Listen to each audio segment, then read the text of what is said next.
صباح الفل. سؤال الحلقة الأسبوع ده كان عن الفوبياز والحاجات اللي بتخوف من غير سبب.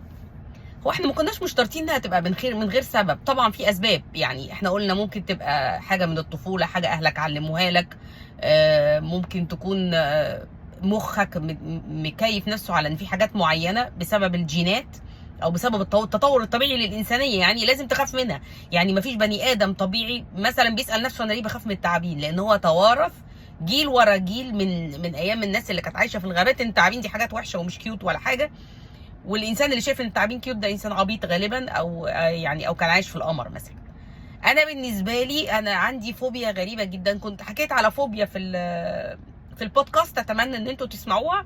بس في فوبيا انا اكتشفت انها عندي، وهي الفوبيا ان انا اتوه. يعني انا عندي اعتقاد ان لو معايا GPS فالانترنت هتقطع.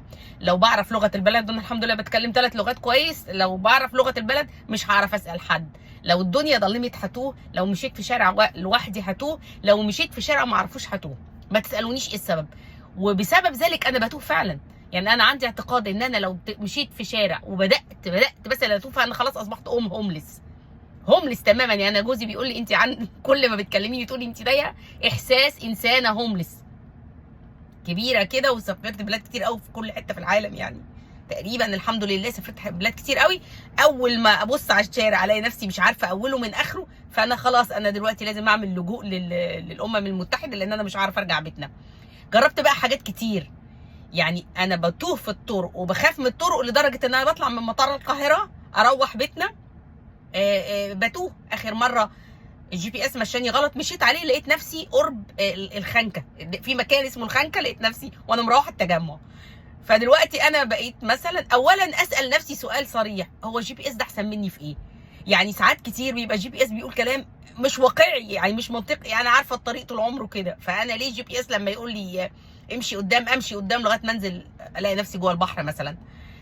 تاني حاجه بقيت اعملها ان انا بقيتش اتكسف اسال، يعني اكلم حد في التليفون عادي اركن واسال، ما اكلمش التليفون وانا سايق، اركن واسال.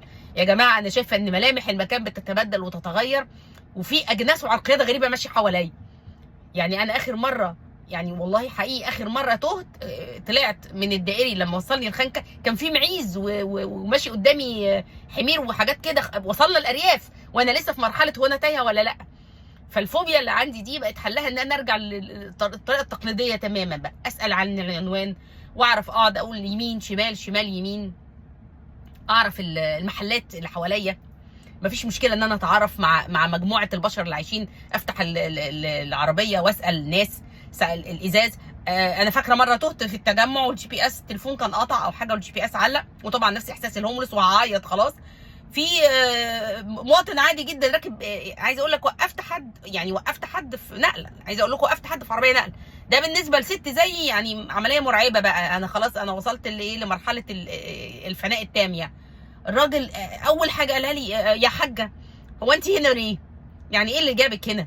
قلت له مش عارفه والله الGPS حاجات كده. الراجل مشي غير طريقه ومشي وخدني وراه. طبعا طول الطريق انا عماله بقى بشوف كل السيريال كيلرز اللي في دماغي، والله يحرقها نتفليكس، وازاي ان هو هيقتلني وبعدين يدور يقتل ولادي ويسرق عربيتي، يعني كل ده في مخي. الراجل ببساطه مشي قدامي من اول العبور، وصلني لغايه اول التجمع طريق السويس، وكمل طريقه عادي. وانا يعني من هذا المنبر بقول له كتر خيرك، يجعله يعني في ميزان حسناتك.